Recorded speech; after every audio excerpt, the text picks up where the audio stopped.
last interview of the day.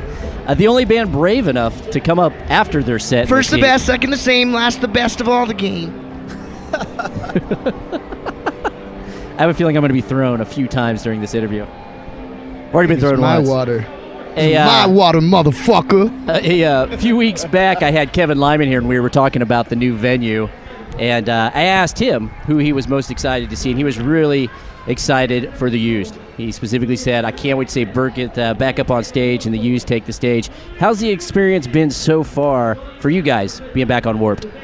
It's been amazing, man. It's been 10 years since we did it for the first time, and Kevin Lyman is the Used is his favorite band of all time. That's the reason why he started the Warped Tour like 20 years ago. Right, of course. Because he knew that someday there would be a band like the Used out there.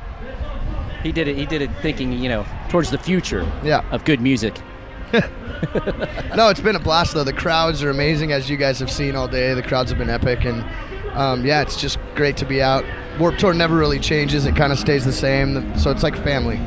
You guys are in kind of a different place as far as promoting this record, because you had a long relationship with Reprise, and the new record, Vulnerable's out now. What's it been like to not really be working with the same people and not have that major label backing? It's been amazing, man, being able to do what we do. Obviously, when we first started with Warner or Reprise, we were promised 100% creative freedom, which is total BS.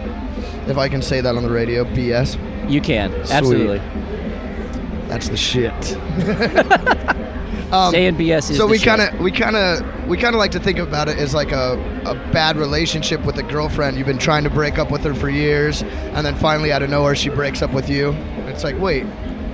But being able to do this on our own is a lot of hard work, but it's definitely worth it. And our record's doing great. Being able to put it out on our own has always been a dream of ours. So, did they get harder on creativity later towards your contracts? It seems to me that most of the majors are at least waking up to the fact that if they're going to deal with a creative band in any sort of alternative indie format, that they're kind of at least, loosening up on that a little bit. It was subtle at first. At first it was like, you guys should try to wear armbands and bulletproof vests.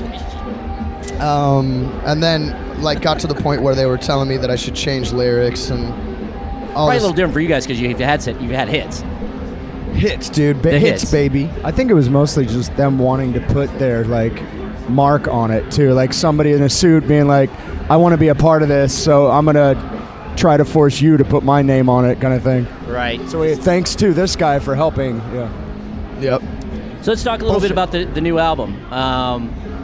First off, John Feldman back producing. Did he give you guys any shit for kind of cheating on him for a record? Yeah, he's very sensitive. Did he make some cracks with you guys? It wasn't even cracks. It wasn't even jokes. He was honestly upset about it. Really? He's real sensitive. He's never listened to the record. Yeah, he still tells us that to this day, but I think it's BS. But he's family first, so it was really cool once we got back into it. He's willing to experiment and do anything that we wanted to do, obviously. And he's a hard worker, man, and we're really comfortable with him in the studio.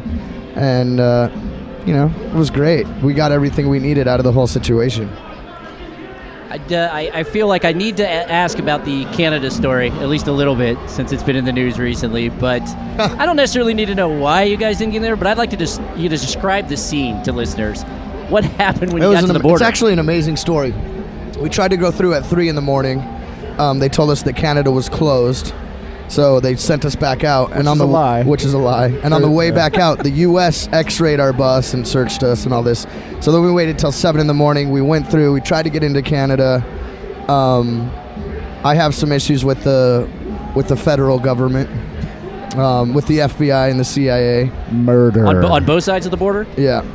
So that was an impossibility. So once we found out we couldn't go, we tried to get back into the U.S. And that was just as difficult. They deported our tour manager, and 3 of our crew guys got strip searched and got their buttholes tasted and the whole deal. Nice. All right. Well, that is a hell of a story, man. I just made it up. Even better. It's theater of the mind in radio, they say. What has been your favorite moment on Warped Tour this year?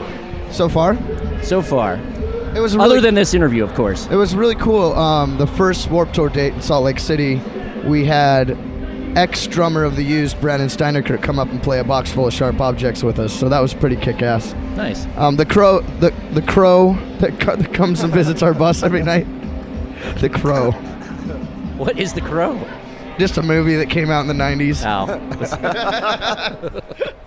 Walked right into that one. The crowds have been great, though, man. That's probably... I heard the Pomona was just insane. Pomona was awesome. San Fran was, like, record-breaking. I think there was, like, 21 million people there. So that was blast. Well, thanks for coming by. The show was amazing. Usually this is the part where I tell everyone, hey, come out and see the Used. They're on in 20 minutes. But you missed it. It was a great show. Suckers. And thank you guys for stopping by. Talking Welcome. to KUKQ. Yeah. We'll be back soon, man. Yeah. Thanks for having us. Appreciate it.